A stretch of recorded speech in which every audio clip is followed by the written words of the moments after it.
Sink or swim. Sink or swim. It's a lived experience. December 26, 2009, living in a prison, walking towards death, dying inside, fighting a battle that we never asked for. God, we covered a whole lot. Yeah, we did. The disappointments and the struggles, those are my biggest obstacles with this whole thing. It's so nice to know, that sounds terrible to say, but it is nice to know that I'm not alone, that there are others. Why can't they treat it? Where am I headed? How am I going to die? What's going to happen in the end? Why can't we treat any part of it? What's going on with it? Well, here we are. I want to thank everybody for joining us for another Sink or Swim. We are here today with Marian Allen, nurse practitioner. She has her RN, her MSN, FNP-C. She is a long COVID nurse practitioner. Marianne, I want to say hello and welcome you to Sink or Swim. Yeah, thank you so much for having me on. I appreciate your time, and I'm really happy that you are willing to come on here and talk about treatment with long COVID, long haulers. We've done quite a few interviews with individuals about what they're suffering with, what they're dealing with. It's nice to be able to talk with you about what treatment options are. Yeah, so I'm from Mississippi. I went to school at Ole Miss and did my undergrad there. I got my master's back home in Mississippi, and that's where I started off in nursing and trauma ICU at the time. So I did that for a couple of years, and then I started travel nursing, and I was actually in the ICU, and I was travel nursing right outside of Seattle at Evergreen Health, and that was in February of 2020, of course, whenever the pandemic started. And I just all of a sudden kind of found myself in the middle of all of it. So I stayed there and I finished up my contract, and then I continued traveling. So I went to New York and Houston and Atlanta and just kind of kept going to all these COVID hotspots until I just completely burned myself out. So that's when I switched over to using my nurse practitioner degree and got out of the ICU and went into outpatient world. And I kept saying, I've had enough of COVID. I want to get away from it. It's completely burned me out. So I went to the outpatient urgent care, and all of a sudden it's like I had more COVID patients. They were coming in initially sick, and then all of a sudden I had a couple of people that were saying they were having symptoms, weeks to months afterwards. And I was at first, of course, I'm like, this doesn't make sense. And so I just kind of, blew it off. And then all of a sudden I really started listening and believing in these patients. So then I just kind of went down a wormhole and really started diving into it and found that there are so many patients who are having the same exact issues. And so then, of course, I'm figuring out what are they doing about it. And there wasn't a whole lot of information out there. So then I just decided that, well, maybe I could help. So I started a telehealth company. Being a nurse practitioner, there's a lot of different laws and regulations. Here in Georgia, nurse practitioners are pretty restricted in what we can do, just that we have to have a doctor over us.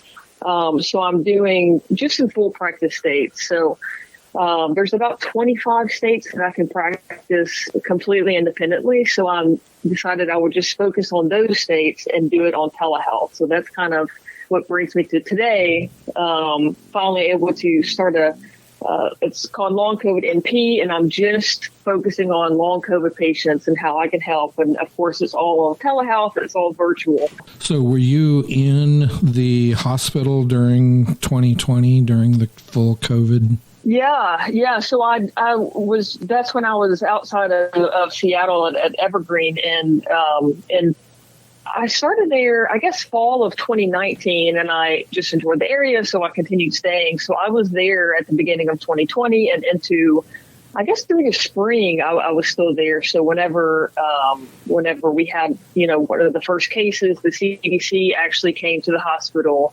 because it was one of the first nursing home outbreaks. Little did we know at the time, we had several patients that were sick from that nursing home, and they tested, and I don't know, most of them had COVID. So that's kind of when it all when it all started there. I would like to just kind of give you just a little bit of background so that you know where we're at. Doug has long haulers, and he had COVID before we even knew COVID was here. Wow. That's the only thing that anyone can come up with. We didn't even know COVID was here, so we didn't even know anything about it. But our daughter had just come back from a 2-week trip to New York City. Doug got really sick 2 weeks after that, and our daughter was sick as well.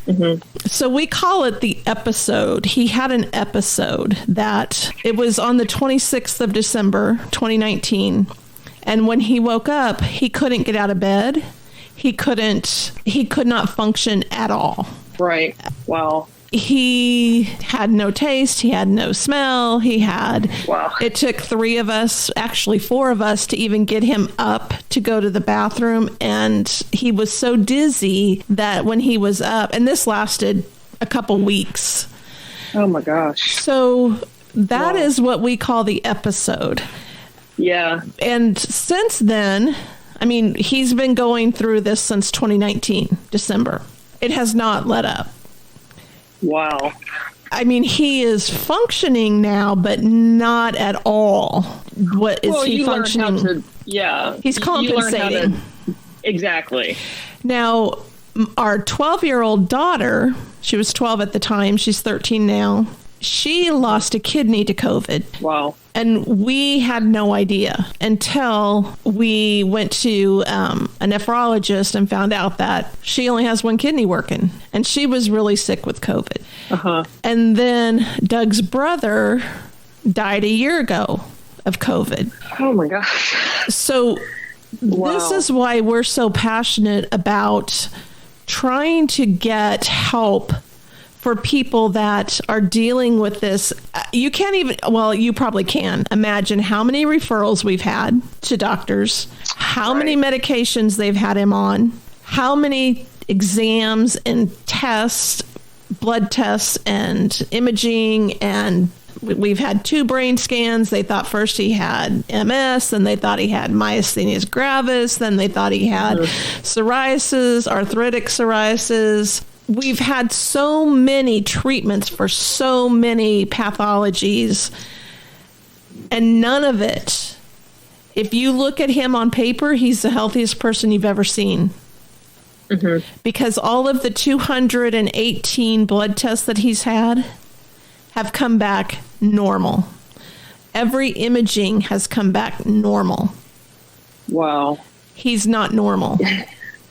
Yeah, you almost want your lab tests and your imaging to be abnormal, just to give you something to go on. And that is exactly what, when we found out that his brain scan was normal, he was almost disappointed. Yeah. Because give us something to work with. Exactly. Let us know, you know, how can he be feeling this way? Pain 24/7, pain. Like if he was taking narcotics, which he's not because he won't do that, they would think that he was a seeker. Oh, yeah. But because he's not taking it, they believe that he's having pain. Right. So this is kind of where we're at. So I'm like going to grasp onto every word you say when it comes to treatment, when it comes to identifying modalities that might be able to help someone. But I just wanted to share that with you so that you know kind of where we're coming from and why we started all of this to try to help someone. It might not help us, but it might help someone. Right. And I mean, I start off every consultation with, I am not promising you anything. You know, I want to help so badly, but I'm not going to promise you. Like, I have a lot of, I research. I spent all of my time looking this up and looking at different ways and different people to work with and different just ways of looking at it from all kinds of different specialties. So I have, you know, a lot of tools in my toolbox that I can kind of play with depending on what's going on with the person. But, I never give people false hope, because sometimes you do all of these things and they're just not responding to it. And it's frustrating for me, and I can't even imagine what it feels like for the patient and for the family. So it's, I do absolutely everything I can. And it breaks my heart when it's not working. But I have found that when people have gone through all these things and they are being called a pain seeker, or that they're, one person, everyone that she had been to diagnosed her with anxiety. And she was like, I'm not really an anxious person. So just me saying you're validated, these are real symptoms that you're having, that it was like watching a weight come off her shoulders. So it's, I can't imagine what the patients and the family are having to go through. So I really, my heart goes out to you guys. When I've talked to people with anxiety and depression are inherently a part of the long COVID long haulers. Mm-hmm. And anybody that deals with it for any extended period of time is going to deal with anxiety and depression. And the way that I've tried to explain it to the providers that I've sat with to find care for my health care, the way I have explained it is, I'm not depressed because I'm depressed. I'm depressed because of what I'm dealing with, and it is a different source and cause for my depression. So if we try antidepressant medications, it may or may not work, and I want everything to work. I know I'm just like every long hauler, every long COVID patient. I want to be done with it. So I want to have stuff work for me, just like everybody that's listening to this. We want it gone, but if it can't be gone, we want it to at least be able to be treatable. Right. If it's not treatable, then what the heck do we do? I know that there's not really answers for that last question, but I would take our conversation here and I would ask you, tell us about what the general kind of people that you see walking in your door, so to speak. I know you're doing telehealth, but I'm still going to talk that same way. What do you see, generally speaking, in long haulers, long COVID, walk through your door with what complaints? It's interesting because a lot of the research I've looked at is saying that it's usually women, but I've found that it's women and men. It's all across the board. I've had people in their 20s. I have had people in their 70s and anywhere in between. I had people with lots of health disorders and none. Someone who is now saying that they're just being diagnosed with anxiety, they were perfectly fine before this, and now they're anxious because they're scared that they're going to continue to be this sick forever.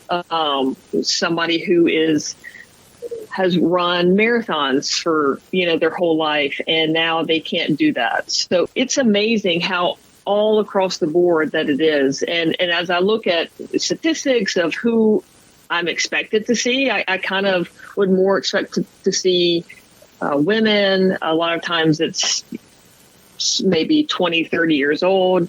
And so that's kind of what I expected. And it's generally supposedly is people who are healthier, who had no prior pre-existing conditions. But I've really found that it is all across the board is whoever shows up. Yeah, when Doug was sick, the only time we've been married almost 35 years. The only time I have ever seen him sick, ever, was one of our bridesmaids had chicken pox at our wedding. And he got chicken pox. And he was pretty sick with that.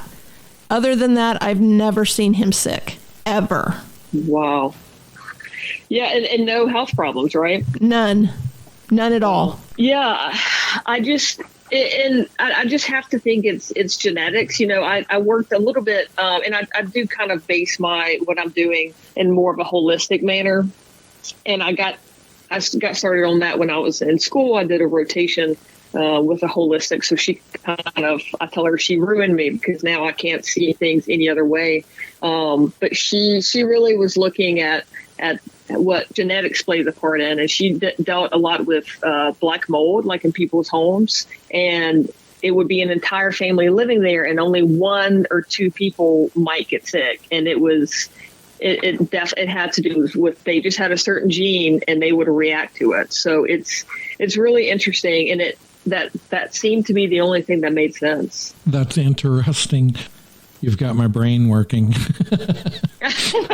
because it's very interesting to think about it coming from the genetics aspect, because if it does come from the genetic direction predisposed to whatever it is that the COVID virus causes for effects being related to the genetic predisposition, then the same people in the same family, one could get sick really bad from it, and the others maybe just had a cold or allergy like symptoms. Yeah.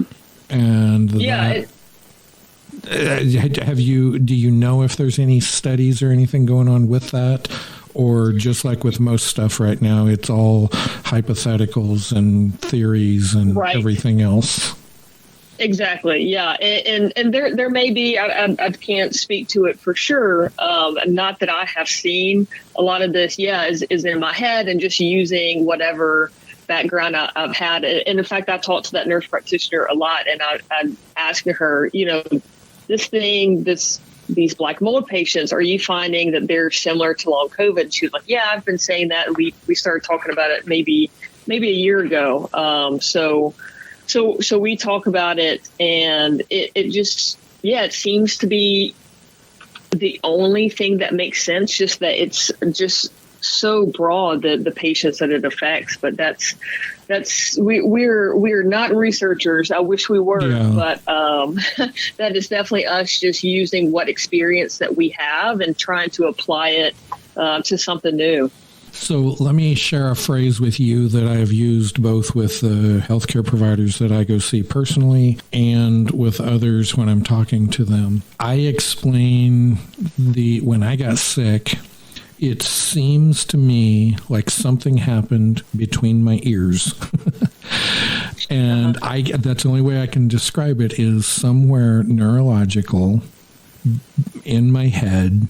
There was an effect by the COVID virus that it just disrupted my entire pain understanding, my entire pain center, to be able to understand what is real and what is not. Because I can have a pretty good injury occur to me and it doesn't hurt. But I can have an old injury that will hit me just like, I just went blank, with the amputees when they lose their leg or their arm. Yeah. Phantom pain, I would describe it in that same way, but it just kills me. I mean, it'll disrupt everything when that kind of thing goes on. It's nobody has really been able to, one, understand what I'm trying to say, but two, any kind of support for the concept that, well, the coronavirus could have affected the brain in blank ways. Do you have anything that you know of, anything that you've seen, anything that you do that is neurologically related with what the coronavirus or COVID long haulers, long COVID does? I was looking at a study a couple of days ago, and don't quote me on it, but I think they were doing, I think it was a CT, and they were seeing changes, and I'd have to go back and look at it. But that is something that's being looked at. Is there are changes now? You said you've had one, right? And they didn't even see anything on yours? MRIs.